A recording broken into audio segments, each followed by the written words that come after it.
We tend to put things in boxes, right? Faith and reason, public life and private belief. They often feel like they're on totally opposite teams. But what if they're not?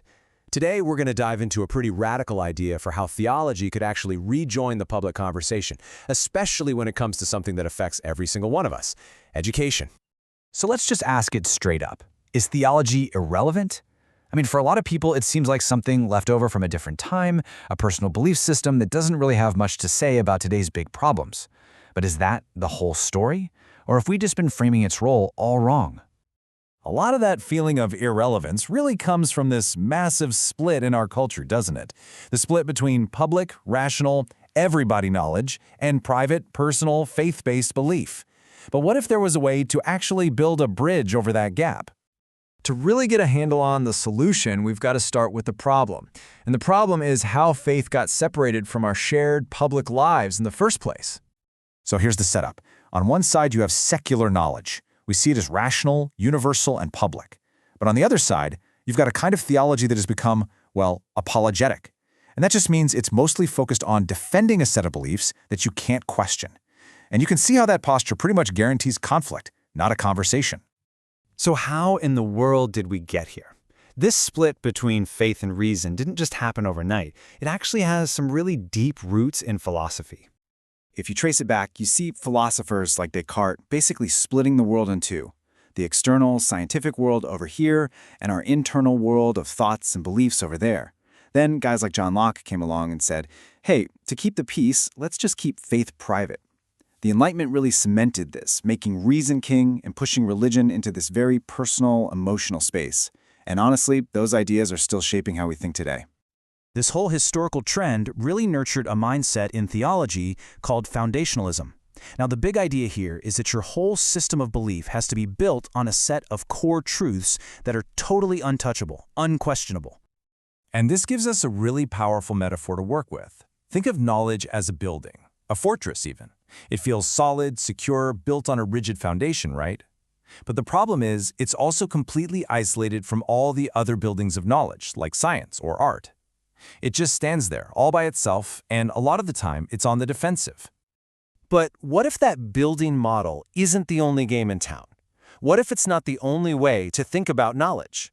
To find another way, we can actually look all the way back to classical philosophy. Aristotle, for example, talked about two different kinds of knowing. There's theoria, which is theoretical knowledge. Knowledge for its own sake. It's pure reason, and it's pretty much the main model for modern education. But then there's praxis, and praxis is practical knowledge, all about helping people live well and flourish. It's about doing something with what you know. And that little distinction opens up a huge question for us. What if the main goal of theology wasn't just to defend its fortress of foundational truths? What if instead its goal was to contribute to this bigger, shared project of human flourishing? And that question leads us right to the heart of the proposed solution. It's a concept from a theologian named Paul Tillich, and it's called theonomy. So, what exactly is theonomy? Well, you can think of it as a third way. It's not about a supernatural God who's way out there, totally separate from us. And it's not naturalism, which says there's no mystery at all. Theonomy suggests that we can actually find the sacred within our own culture, our art, our relationships, as their deepest, ultimate meaning.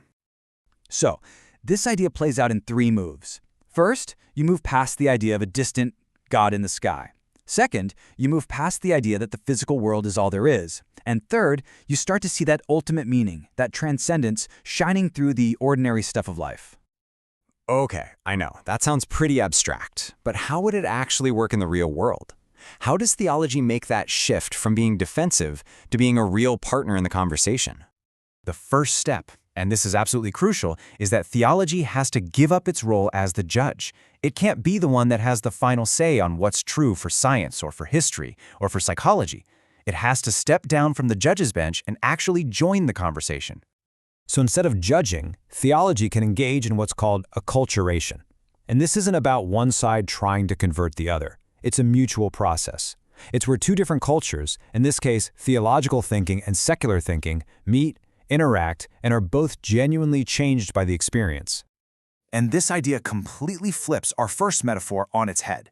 So if the old way was a rigid building, the new way is more like a web. Think about it. A web is flexible, it's dynamic, and everything is interconnected. Every idea is supported by the threads around it. It's an open, evolving system. Totally different from a stone fortress, right? All right, so we've looked at the problem, we've looked at a proposed solution. But what's the actual payoff here? What does this kind of theology really bring to the table in public life? Let's bring it right back to where we started, education. What can this kind of public theology actually offer to the big conversations we're all having about how we learn and what it even means to be human? Well, it could actually contribute a few unique things.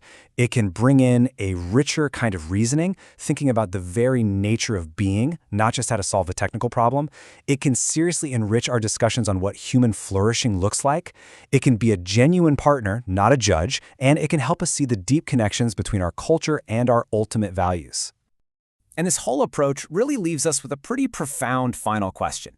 How do we talk about the infinite using the finite, messy, everyday language of our lives? Now, there are no simple answers here, but what this model does is courageously open up that conversation for all of us to have together.